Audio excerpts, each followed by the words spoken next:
नमस्कार, साहित्य, कला और संस्कृति की पहली ऑनलाइन वीडियो पत्रिका ताना बाना में आपका स्वागत है। मैं हूं मुकेश कुमार। दोस्तों, नेहरू खानदान के बहुत सी नामी हस्तियों के बारे में हम सब जानते हैं, उनके काम को सराहते भी हैं। उसी एक खानदान की एक ऐसी महिला थीं, जिसने साहित्य के क्षेत्र में झंडे गाड़े, मगर वे गुमनाम हैं। उनके नाम और काम से बहुत कम लोग वाकिफ हैं। इस महिला का नाम है रामेश्वरी नेहरू। रामेश्वरी ने 1909 में स्त्री दर्पण के नाम से एक पत्रिका का संपादन किया था और वो 20 सालों तक निकलती रही थी। ये महिलाओं की पहली पत्रिका थी और इसने उस समय और बाद की भी पत्र-पत्रिकाओं पर व्यापक प्रभाव डाले।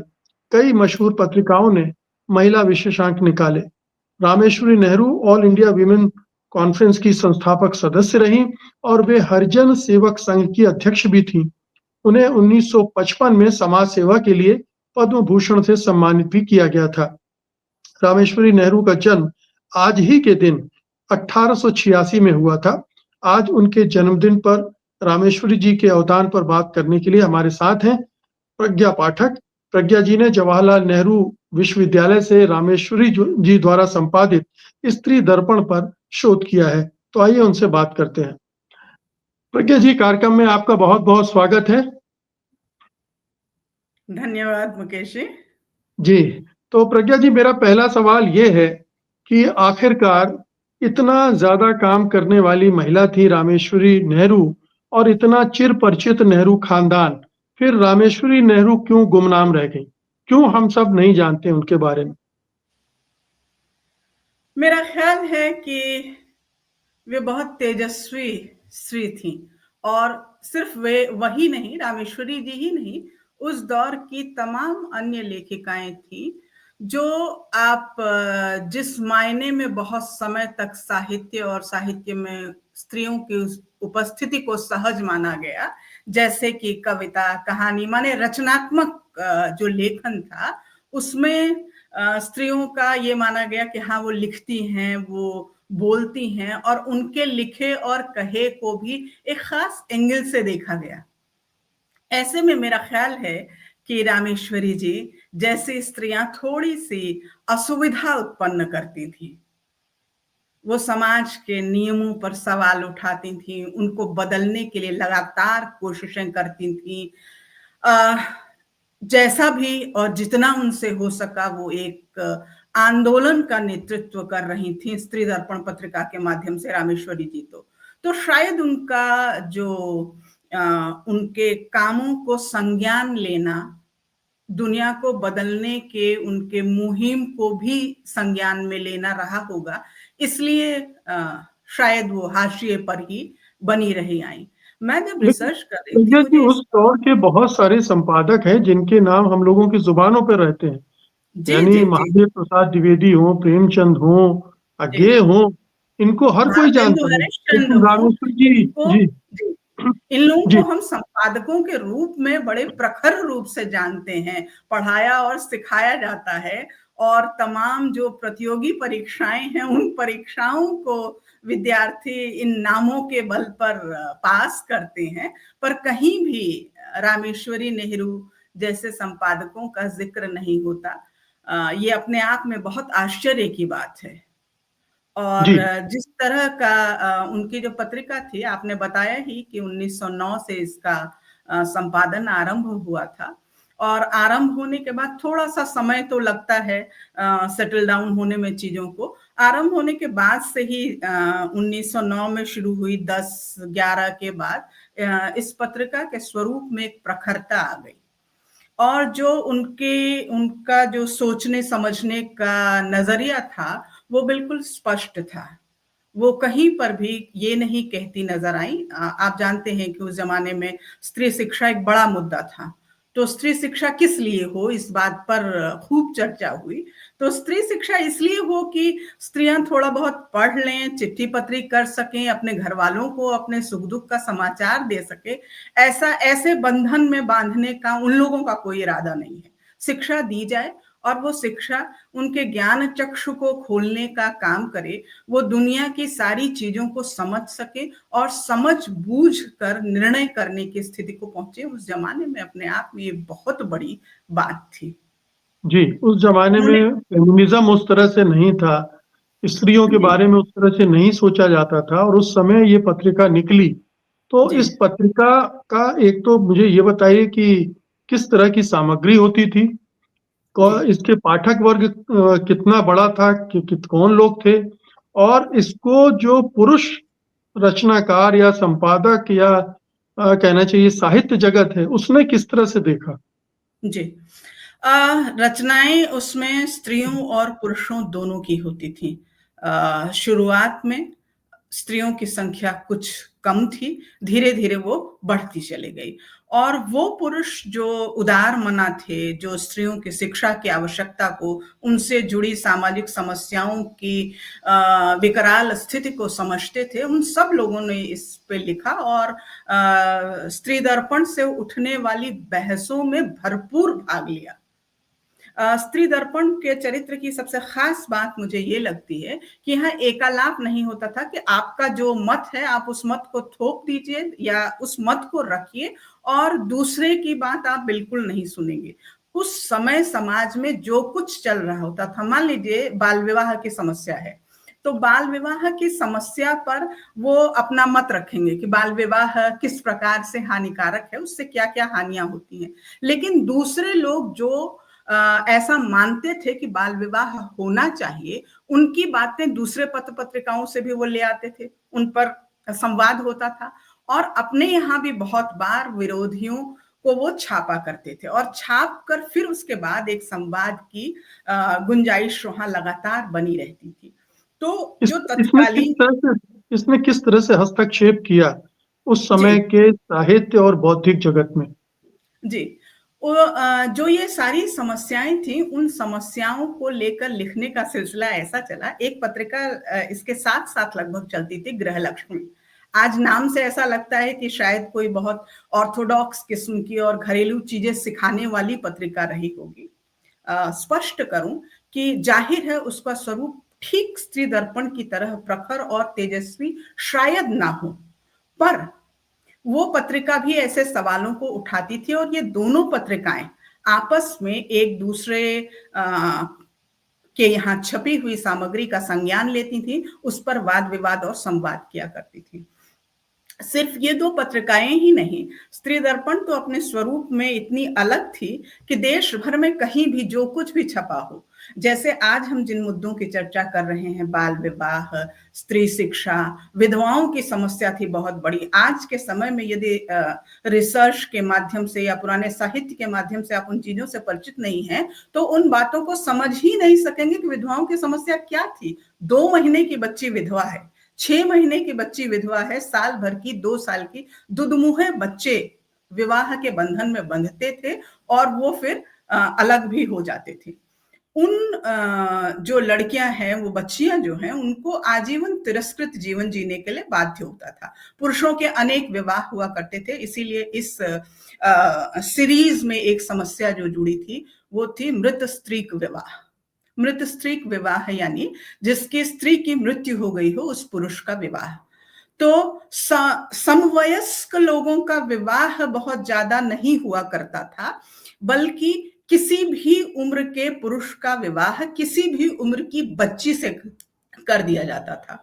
तो मैं आपको बताऊं कि स्त्री दर्पण पत्रिका में बहुत पुरजोर तरीके से हुक्म देवी गुप्ता और गुलाब देवी चतुर्वेदी नाम की 2 महिलाएं थी जिन्होंने बिल्कुल आंदोलनात्मक स्तर पर इस बेमेल विवाह की खिलाफत की थी और उन दोनों ने कई लेख लिखे, स्त्री दर्पण में भी लिखे, गृहलक्ष्मी में भी लिखे और हुक्म देवी गुप्ता तो अन्य पत्र पत्रिकाओं में निकली लिखती थी। उनका तो पूरा आंदोलन था ये कि उन्हें किसी को करने ही नहीं देना है, जो हो सके वो करते हुए इस चीज को रोकना है। बहुत सन्नद्ध थी। उन्होंने जी। पुस्तकें लिखी, पुस्तिकाएं लिखी, लेख लिखे, सब कुछ लिख के उसको रोकने का प्रयास किया। तो इस तरह की जो समस्याएं थी, उन समस्याओं को तो ये लोग उठा ही रहे थे अपने समय समाज की, पर उन समस्याओं पर चलने वाली देशव्यापी बहस को ये अपने यहाँ लेकर आते थे। उस जैसे समय कुछ बड़े जो जी, जी, प्लीज़ कंप्लीट करें आप। जैसे जैसे उस समय कुछ लोगों को ये भय था, ये आशंका थी कि यदि हमारे यहाँ की स्त्रियां पढ़ लिख गई तो समूचे विश्व में एक तरह से मताधिकार के लिए आंदोलन चल रहा था और जो सफ्रेजिस्ट स्त्रियां थी वो बड़ी जोरदार तरीके से आंदोलन कर रही थी और आंदोलन करते हुए उन्होंने तमाम जगह चक्का जाम किया, बिल्डिंगें घेरी, तमाम तरह की चीजें की। उन चीजों को उठाकर लाते थे और वो जो स्त्रियां थी, मैं उन्हें कहती हूँ कि वो इन लोगों के लिए जूजू का काम करती थी। जैसे खेत में बिजूका खड़ा किया जाता है ना, बिल्कुल उसी तरह बिजूके का काम सफ्रेजिस्ट स्त्रियां किया करती थी कि देख लो, शिक्षा दोगे तो ये हाल होगा तुम्हारा, कहीं का ना छोड़ेंगी। इन सब चीजों को स्त्री दर्पण में संज्ञान लेती थी संपादक भी और लेखक भी, और उन पर अपनी बात रखा करते थे। इसी तरह से दक्षिण से एक इंडियन मैगजीन निकलती थी, साउथ से। उसमें एक सज्जन ने लिखा कि अरे भैया, स्त्रियां पढ़ लिख गई तो हमारे घरों में हलवे और लड्डू कौन बनाएगा। उसको भी वहां से संज्ञान लिया और उस पर भी वो बिल्कुल सटीक तर्कों के साथ प्रत्युत्तर देती थी। तमाम सवाल चलते थे, बहुत बहस को बढ़ावा देने वाली वो पत्रिका थी कि समग्रता में चीजों को जाना जा सके। जैसे एक बार किसी सज्जन ने पूछा, सवाल के माध्यम से पूछा कि भैया, क्या मिलने पे स्त्रियां शांत हुएंगी, क्या उनको मिलना चाहिए जिस पर कि वो संतुष्ट हों। तो उन्होंने कहा कि पहली बात तो ये कि आप ये बताइए कि पुरुष क्या चाहते हैं, और दूसरी बात ये कि स्त्रियां कुछ नहीं चाहती हैं, सिर्फ मनुष्य होने का अधिकार चाहती हैं। उनको मनुष्य होने का अधिकार मिलेगा, बराबरी का दर्जा मिलेगा, समाज में विभिन्न भागों में उनको बराबरी मिलेगी, अलग अलग कामों में। बस वो यही चाहती हैं, इसके अतिरिक्त कुछ नहीं चाहती हैं। अच्छा, जो फेमिनिज्म का धीरे धीरे जो विस्तार हुआ, उसमें ऐसा हुआ कि पुरुषों की खिलाफत बिल्कुल अंधे तौर पर की गई कि आप जेन्युइनली तर्क संगत बातें छोड़कर एक बिल्कुल विरोध ही करने पर उतर गए। तो इनके यहाँ ये स्थिति रही। रामेश्वरी जी बहुत सजग संपादक थी। स्त्री दर्पण तो निरंतर ये काम किया ही करता था। मुझे याद आता है कि चांद पत्रिका का एक विदुषी अंक निकला था। उस विदुषी अंक में स्त्री आंदोलन का अंतिम लक्ष्य क्या है, यह लेख रामेश्वरी जी ने लिखा।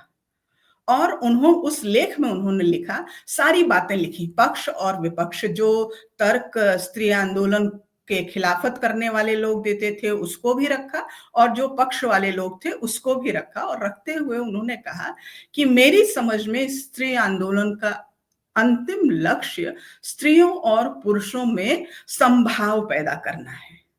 स्त्रियों को वो बराबरी के अधिकार मिले, उन्हें बराबरी के अवसर मिले, और उसके बाद वो अपने घर के, अपने समाज में पुरुषों की बराबर भागीदारी कर सके, उनका सहयोग कर सके। स्त्री दर्पण में उन्होंने बहुत पहले लिखा था कि मेरा सवाल, अगला सवाल ये है कि जो उस समय की समकालीन पत्र पत्रिकाएं थी और उनके संपादक और लेखक वगैरह थे, उन पर उन्होंने इस पत्रिका का किस तरह से नोटिस लिया?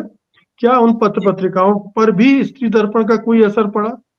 जी, अधिकांशतः जो समकालीन पत्र पत्रिकाएं थी, वो स्त्रियों के मुद्दे को उस तरह से नहीं उठा रही थी जिस तरह से स्वयं स्त्री दर्पण उठा रहा था। स्त्रियों के मुद्दे पे हर पत्रिका में चर्चा होती थी।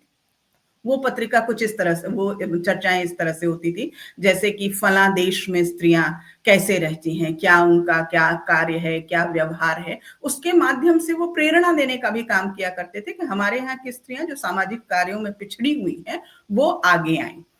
लेकिन ये लोग तो अपने अस्तित्व के, अपने व्यक्तित्व के, सामाजिक समस्याओं में स्त्रियों की भागीदारी के सवाल को इतनी प्रखरता से उठा रही थी कि शायद वो अन्य लोगों के वश की बात नहीं थी, और ये अधिकांशतः स्त्रियां कर रही थी। जैसे एक बहुत प्रखर लेखिका जो स्त्री दर्पण में छपा करती थी, वो उमा नेहरू थी। उसी नेहरू परिवार की एक बहू वो भी थी, और वो बेहद प्रखर स्त्रीवादी लेखिका थी। तो कई बार वो इतनी प्रखर थी कि कई बार उनके मत से रामेश्वरी जी भी असहज थोड़ा सा हो जाया करती थी, और उनको टिप्पणियां देनी पड़ती थी। विभिन्न पत्र पत्रिकाओं की चीजों को संज्ञान लेकर स्त्री दर्पण ने उनका पक्ष या विपक्ष अपने तय रखा, उनके समाचार उसमें प्रकाशित होते थे कि फला पत्रिका में यह छपा है, यह ध्यान देने योग्य है। लेकिन स्त्री दर्पण पत्रिका का दायरा कुछ ही जगह पर सीमित रहा। एक तो वो स्त्रियों की पत्रिका थी। हाँ, जो आपने पूछा था मुझसे, एक बात और कहूं कि उस समय में स्त्रियों के लिए जिन घरों में थोड़ी रोशनी थी, जिनमें पढ़ने लिखने वाले लोग थे, उन सभी घरों में लगभग स्त्री दर्पण जाया करता था। लेकिन स्त्री दर्पण कोई बहुत पॉपुलर मैगजीन है, ऐसा मुगालता रामेश्वरी जी को बिल्कुल नहीं था। क्योंकि कई बार ऐसा होता था कि स्त्री दर्पण को चलाना मुश्किल हो जाता था, घाटे में चलती थी। उन्होंने कहा कि हम इसे घाटे में भी चलाने के लिए तैयार हैं, लेकिन ऐसा तो हो कि हाँ, उसका लाभ है, उसका फायदा लोगों को मिल रहा है, लोग इसको पढ़ना चाहते हैं। तो एक आध बार अपील भी छपी कि हाँ, आप लोग और लोगों को सदस्य बना दीजिए, हमें इससे लाभ कमाने की इच्छा नहीं है, लेकिन अगर इसकी उपयोगिता होगी तो हम और ज्यादा खुश होकर इसको छापना चाहेंगे। तो ऐसा नहीं कि बहुत पॉपुलर मैगजीन थी और हर घर में पहुंचती थी, ऐसा नहीं था। लेकिन जितने भी रोशनी वाले परिवार थे, उनमें इस पत्रिका की अच्छी पैठ थी। और एक और बात पर आपका ध्यान आकर्षित करूं कि ये पत्रिका 14 ऑनवर्ड, शायद ठीक से मैं रिकॉल नहीं कर पा रही हूं, 2 भागों में छपती थी। एक छोटा सा 16-20 पेज का कुमारी दर्पण छपा करता था, और वो लड़कियों को जागरूक करने के लिए बहुत अच्छी तरह से प्रयास करता था। उसकी संपादक भी अलग बनाई गई, रूप कुमारी वांचू। अच्छा, ये बताइए कि ये तो रामेश्वरी जी का संपादक के रूप में एक परिचय है। बतौर लेखिका, बतौर पत्रकार, वो किस तरह की थी? अपने समय समाज की हर तरह की समस्याओं को उठाना और उन पर प्रतिक्रिया देना, एक तो उनके पत्रकार का ये रूप था। दूसरा, एक बड़ा ही खूबसूरत सा रूप अनुवादक का था। रामेश्वरी जी फॉर्मली उनकी एजुकेशन नहीं हुई थी। उस परिवार में फॉर्मल एजुकेशन सिर्फ उमा नेहरू जी को मिली थी। तो इनकी वैसे एजुकेशन नहीं हुई थी। रामेश्वरी जी लाहौर की थी, बेसिकली लाहौर की थी। उनकी शादी नेहरू परिवार में हुई, वो इलाहाबाद आ गई और वहां से उनकी ये तमाम गतिविधियां हुई। जी। वो मूलतः कश्मीरी परिवार था जो लाहौर में शिफ्टेड था, और लाहौर में उनके पिता जो है प्रशासनिक अधिकारी लाहौर के रियासत के थे। और ऐसे, जैसा आपने बताया ही आगे, कि उनका जो है इलाहाबाद आके उनका बिल्कुल रूपांतरण हुआ। उनका परिवार बहुत ऑर्थोडॉक्स था रामेश्वरी जी का, लेकिन इस परिवार में आकर वो बिल्कुल बदल गई। तो यहाँ आने के बाद जो बदलाव उसमें हुए, उनमें सामाजिक गतिविधियों में उनकी सक्रियता बढ़ी। मैं कह रही थी, एक बहुत मोहक रूप उनका अनुवादक का है, और अनुवादक और नाटकों का उन्होंने अनुवाद किया, और वो नाटक उसमें छपे। स्त्री दर्पण में धारावाहिक रूप से 2 नाटक छपे थे, एक जले देव का पुनर्जागरण, और एक था सूर्य देव का आगमन। वो इसमें नहीं छपा, स्त्री दर्पण में नहीं छपा, वो मनोरमा में छपा था। मनोरमा भी इलाहाबाद से ही छपती थी, और मनोरमा कहने से आज के जमाने के लोगों को जो छवि आती है, मनोरमा वैसी पत्रिका नहीं थी। उस समय में पत्रिकाओं का स्तर बहुत बेहतरीन था, तो अच्छी सामग्री के साथ मनोरमा छपा करती थी, और उसमें भी तमाम जो उस समय की प्रखर स्त्रियां थी वो लिखा करती थी। ये इन्होंने लिखा। एक इन्होंने यात्रा वृत्तांत लिखा है, जो उस समय तक तो पुरुषों के लिए ही बड़ा टफ टास्क था। मतलब लेखक लोग भी बहुत ज्यादा यात्रा वृत्तांत नहीं लिखा करते थे। रामेश्वरी जी ने रूस की यात्रा की थी, और रूस की यात्रा करके मानव विकास की झलक नाम से उनकी एक पुस्तक है, जो उस समय में आई थी। रामेश्वरी जी का सबसे विलक्षण रूप है, जिस पर हिंदी में कुछ बात नहीं हुई, वो जगह जगह भाषण देती थी। समाज को जागरूक करने के जितने जरिए थे, उन सबका, जितने टूल्स उनके पास थे, सबका उपयोग किया करती थी। पर हिंदी में उनके भाषणों की कोई पुस्तक मौजूद नहीं है। अंग्रेजी में उनके भाषणों का संकलन गांधी इज माय स्टार नाम से आया था। जी, और उनका जो एक तीसरा रूप जिसकी चर्चा आपने अंत में की भी थोड़ा बहुत, सामाजिक कार्यकर्ता और स्वतंत्रता सेनानी के तौर पर, जी, उस पर भी थोड़ा सा रोशनी डालिए। जी। ऐसा हुआ कि नेहरू परिवार के सभी सदस्य स्वाधीनता आंदोलन में बहुत प्रखरता से लगे हुए थे। खूब आंदोलनों में हिस्सा लेते थे, जेल जाते थे और मतलब सामाजिक सक्रियता बहुत अच्छी खासी थी। रामेश्वरी जी के साथ ऐसा हुआ कि इनका विवाह ब्रजलाल नेहरू के साथ हुआ था और जब इनका विवाह हुआ था तो ये तो इलाहाबाद आ गई, पति इनके ऑक्सफोर्ड में पढ़ा करते थे। तो एक समय ऐसा था जब जवाहरलाल नेहरू और ब्रजलाल नेहरू दोनों ऑक्सफोर्ड में मौजूद थे। इनका आपस में इन कजन्स का रिश्ता इतना बढ़िया रहा होगा कि आपको एक मजेदार किस्सा सुनाती हूँ कि रामेश्वरी जी ने चिट्ठी लिखी जवाहरलाल नेहरू को। उनके आपस में उनके पुकारने का नाम ये लोग जो कहते होंगे, तो जो संबोधित करते हुए जो नाम से एक चिट्ठी लिखी और वो ऑक्सफोर्ड पहुंच गई। एक जेम्स वुड नाम के अध्यापक थे ऑक्सफोर्ड में जिनका भी पुकारने का नाम जो था। अब वो चिट्ठी किसी प्रकार से जो के पास पहुंच गई। उसमें लिखा हुआ था, प्रिंसिपल थे जेम्स वुड, तो उसमें लिखा हुआ था कि भाई जल्दी वापस आओ, देश को तुम्हारी बहुत ज्यादा जरूरत है, तुम्हारा देश तुम्हें पुकार रहा है। अब जेम्स वुड साहब की हालत खराब कि भाई ये क्या हो गया, कौन सा देश मुझे कहाँ पुकार रहा है। तो जहां से चिट्ठी आई थी उसको उन्होंने फिर पुनः चिट्ठी लिखी। तो मोतीलाल नेहरू जी के पास चिट्ठी गई कि भाई ये कौन महिला है और क्या कह रही है। फिर मोतीलाल जी ने घर में खोजबीन की तो पता चला वो रामेश्वरी जी ने चिट्ठी जवाहरलाल नेहरू जी को लिखी थी। तो उन्होंने बताया फिर उनको, जेम्स वुड को, कि ऐसा ऐसा हुआ। तो जेम्स वुड इतना हदस गए थे उस प्रकरण से कि उन्होंने बाद में जवाहरलाल नेहरू जी से जिक्र किया हुआ। तो जवाहरलाल नेहरू जी बहुत बात तक कहते थे, मैं उस चिट्ठी को देखना चाहता था कि आखिर उस चिट्ठी में ऐसा क्या था जिससे जेम्स वुड इतने प्रभावित हुए। उन्होंने फिर मोतीलाल जी को जवाब दिया कि उस यंग लेडी को कांग्रेचुलेट करना कि उसने ऐसा पत्र लिखा और ठीक है वो मेरे तक आया लेकिन अच्छा है।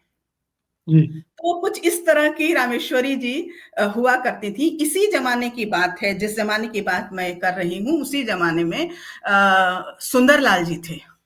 सुंदरलाल जी यानी स्वतंत्रता सेनानी सुंदरलाल जी थे और उनकी गिरफ्तारी के वारंट थे और बहुत मतलब अंग्रेजों की आंखों को बहुत खटकने वाले स्वतंत्रता सेनानी वो थे। एक दिन मनी ऑर्डर की रसीद आई तो देखा कि सुंदरलाल जी को पैसे भेजे गए हैं। अब फिर घर में खोजबीन हुई कि क्या हुआ, तो पता चला कि उनका कोई लेख स्त्री दर्पण में छपा था, जाहिर तौर पे छद्म नाम से छपा होगा और उसके लिए पैसे भेजे गए थे, उसकी रसीद थी। तो मोतीलाल जी ने कहा तुम एक दिन छापा पढ़वा के मानोगी आनंद भवन में। तो रामेश्वरी जी का ये तो उनका आरंभिक जीवन है। ये एक आपने और दिलचस्प बात बताई कि उस समय भी पत्रिकाएं अपने लेखकों को पारिश्रमिक देती थी। आज की आज की आज की पत्रिकाएं भी उस परंपरा को से बहुत दूर हट चुकी है। अंत में मैं ये समझना चाहता हूँ, देखिए आप लोगों ने भी स्त्री दर्पण शुरू किया है, अच्छा लोकप्रिय है, डिजिटल मीडिया में है। वो आज का डिजिटल मीडिया वाला स्त्री दर्पण और वो स्त्री दर्पण, इनमें क्या लिंक है? किस तरह से ये जुड़ा है? किस तरह से वो जो कारवां है वो आगे बढ़ रहा है? जो स्त्री दर्पण अब है वो स्त्रियों की रचनात्मकता को विस्तार दे रहा है बहुत खूबसूरत तरीके से, और सिर्फ स्त्रियों की रचनात्मकता को विस्तार नहीं दे रहा है बल्कि जो स्त्रियों के लेखन की पुरानी जड़ें हैं, जो उनका इतिहास है, उस इतिहास को खोजने का काम भी इस तरह के उसके माध्यम से कर रहा है। रामेश्वरी देवी पर जैसे पहली चर्चा उन्होंने रखी, तो इस तरह की चर्चाओं के माध्यम से वो स्त्री लेखन के इतिहास को उठा रहे हैं और ये अपने आप में बहुत खूबसूरत बात है। एक बात का मैं और थोड़ा सा संक्षेप में जिक्र करूं कि आपने कहा था कि उनका और सामाजिक जीवन कैसा रहा, तो ये उनके ऑक्सफोर्ड से जुड़ी ये कथाएं मैंने इसलिए बताई थी कि उनके पति जो है वो प्रशासनिक सेवा में चले गए थे, इसलिए उनके खानदान में सिर्फ रामेश्वरी जी ऐसी रह गई थी जिन्होंने स्वाधीनता आंदोलन में डायरेक्टली भाग नहीं लिया था। बहुत उनके हाथ पैर कसमसाते थे पर वो किसी तरह से अपने आप को शांत रखे हुई थी। 42 में जैसे ही उनके पति रिटायर हुए, सेवा से सेवानिवृत्त हुए, उन्होंने सीधा मोर्चा खोल दिया और 1942 में ही उनकी गिरफ्तारी हो गई थी और वो जेल चली गई थी। तो लगातार उसके बाद तो उन्होंने सामाजिक कार्यों को और राजनीतिक कार्यों को करना जारी रखा और उसके बाद जो है गांधी जी, मैंने आपको बताया ही कि उनकी पुस्तक गांधी इज माय स्टार थी, गांधी से बेहद प्रभावित थी। गांधी के साथ एक यात्रा उन्होंने वर्धा से बनारस तक की थी, 9 महीने की यात्रा की थी और उसके बाद पूरा परिदृश्य अलग से अपने हाथों में लिया और गांधी जी का जो हरिजन लोगों के लिए किया गया आंदोलन था, भाई उस समय यही शब्द प्रचलित था, उस जी, आंदोलन से बहुत गहरे वो जुड़ी और यहाँ तक कि दक्षिण के मंदिरों में जो दलित जातियों के प्रवेश को लेकर आंदोलन हुए, वो आंदोलन उन्होंने उनका नेतृत्व किया और वहां पर उनको मंदिर के अंदर लेकर गई। उसके अतिरिक्त जब भारत की स्वतंत्रता हुई तो शरणार्थियों के पुनर्वास का मंत्रालय इनके पास था और इनके बारे में कहा जाता था कि आधी रात को भी कोई शरणार्थी अगर इनके दरवाजे पे दस्तक देगा तो कभी वापस नहीं लौट सकता। एक बार पुलिस को इन्हें गिरफ्तार करना था, वो आधी रात को पहुंची और बोला माता जी हम शरणार्थी हैं। वो नीचे आई और उनको गिरफ्तार कर लिया गया। तो उसके बाद तो वो सिलसिला लगातार चलता रहा, भाषणों का, सामाजिक राजनीतिक कामों का, अंतर्राष्ट्रीय शांति के लिए उन्होंने काम किया, लेनिन पुरस्कार उनको मिला, तो लगातार वो सिलसिला उनके जीवन में चलता रहा। बहुत बहुत शुक्रिया प्रज्ञा जी, आपने रामश्री नेहरू जी के बारे में इतनी सारी जानकारी दी। उनके बारे में मुझे भी पता नहीं था और मुझ जैसे बहुत सारे अज्ञानी होंगे इस देश में जो इस तरह की शख्सियत के बारे में जानकारी नहीं रखते हैं, उन्हें भी पता चला होगा कि नेहरू खानदान में इस तरह की भी स्त्रियां और इस तरह के भी लोग थे जो अपनी तरह से समाज को अपना योगदान दे रहे थे, स्वतंत्रता आंदोलन में सक्रियता दिखा रहे थे और साहित्य जगत में भी एक बड़ा हस्तक्षेप उन्होंने किया था। बहुत-बहुत शुक्रिया आपका। धन्यवाद। नमस्कार। धन्यवाद आपका भी। नमस्कार।